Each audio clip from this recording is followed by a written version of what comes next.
So with this benchmark of 500, no question that if the Conservatives were to lose fewer than 500, they would then be saying, well, it's been bad, but not that, given that, the polls are as they are, it's not too bad. If it's more than 500, more than half the seats they hold, that will be seen as very bad news. Now, it is just under a month to go until the May the 2nd local elections, with more than 2,600 seats in 107 local authorities up for grabs. The latest polling by Colin Railings and Michael Thrasher indicates that the Tories could lose half of the council seats that the party holds, while Labour is currently enjoying a healthy double-digit lead. And of course, those results could well send further shockwaves through our national politics. Well, how bad is it looking for the Tories at the moment when it comes to these local elections in May? Well, not good, as you've implied. I mean, it's not only are the Labour Party well ahead of the Conservatives in the polls, but of course, when a lot, not all, but many of these elections were when they last took place in 2021, which was delayed from 2020, the Conservatives were doing rather well. They had a bounce after the vaccine and all of that, and during the pandemic. So these elections represent a position politically where there's been a swing of 15 or more % from the Conservatives to Labour. And so even, however marvellous Rishi Sunak's performance was to be and so on, it's against that background. And all I can say is they are going to lose seats. Colin Railings and Michael Thrasher are right about that. The scale of them will, of course, determine against expectations how the losses are judged. What should we be looking out for when it comes to, well, I was going to say the night of May the 2nd, but quite often councils now don't actually count until the following day, Friday, May the 3rd. Where do you think the Conservatives could suffer big losses, maybe lose control of councils, which are going to really affect how we view these results? Well, I think inevitably we're going to look for different things in different parts of the country. Remembering, of course, these are local elections. They're not, and I'm afraid I'm about to treat them as a grandiose opinion poll, but they're not. They are local to everybody who votes in them. But against that backdrop, certainly looking where you've got straight contests between the Conservatives and the Liberal Democrats in places such as Dorset or Wokingham, I think that will be a big test of how far the Liberal Democrats are now capable of eating into traditional Conservative votes. And then moving to the north of England, I think there are a number of councils there, particularly metropolitan areas and even some rural ones, where there's a fight between the Conservatives and Labour. And there the issue will be, does Labour make advances on the Conservatives by taking back seats which were taken in the so-called Red Wall during the period around and, during the 2019 election and around those years and since? Yeah, I mean, I've seen predictions that the Tories could lose 500 seats. Labour are saying, it's not going to be that bad. The Tories are saying themselves it could be even worse. There's always a big expectation management game that goes on. Do you think that figure, maybe around 500 losses, is perhaps a reasonable expectation?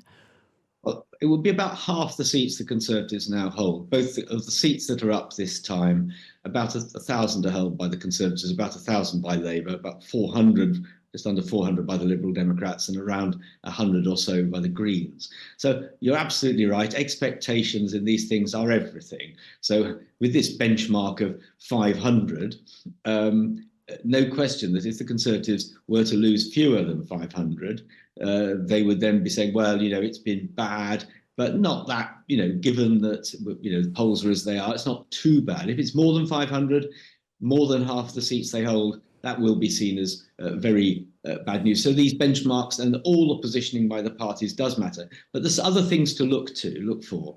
One is, I think, the success or otherwise of the two Conservative mayors, one in the West Midlands and one in Tees Valley, Andy Street and Ben Houchin, respectively, Lord Houchin, respectively.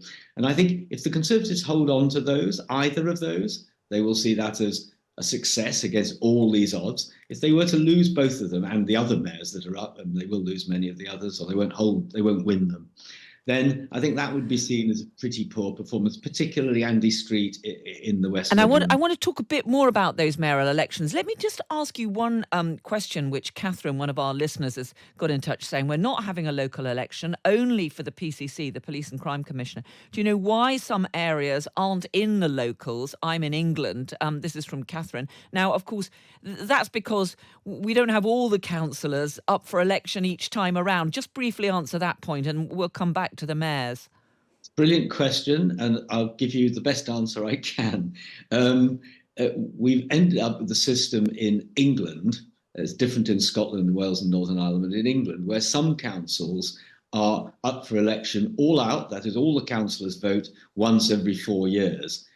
In others, many metropolitan districts, for example, some districts, is a third of the councillors are voted for in 3 years out of 4, and in some it's halves every, so you've got all out, thirds and halves from place to place, and you no longer say, well, it's all metropolitan districts are the same, because they're not. Some are all out one day, some are out in thirds. London boroughs are all out once every 4 years. That is still consistent.